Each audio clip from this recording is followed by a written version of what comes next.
அன்பான குழந்தைகளுக்கு வணக்கம். நாளை சித்ரா பௌர்ணமி. சிவன் சித்திரகுப்தனாக மாறி நம் பாவ கணக்குகளை எழுதுவார்.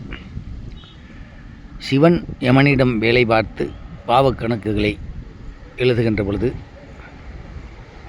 நம் பாவ கணக்குகள் பாதியாக குறையும். நரகங்களிலிருந்து தப்பித்து கொள்ளலாம். நாளை தாண்டிக்குடியில் அமைந்துள்ள மல்லீஸ்வரன் ஆலயத்தில் சித்ரா பௌர்ணமி பூஜை நடைபெறும்.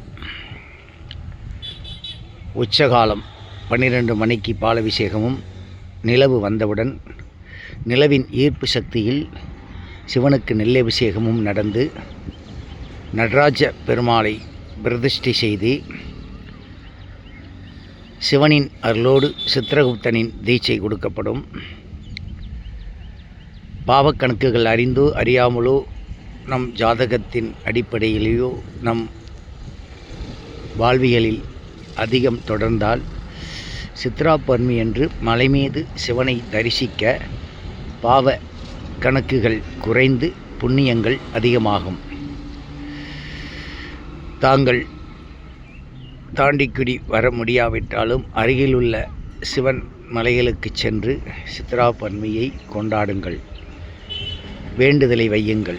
சிவனை பார்த்தாலே கர்மங்கள் தொலையும், கஷ்டங்கள் விலகும், பணப்பிரச்சனை தீரும், பாவ கணக்குகள் குறைந்து போகும். சிவனை தரிசியுங்கள். எல்லாம் சிவமயமே என்று அன்புடன் அப்பா.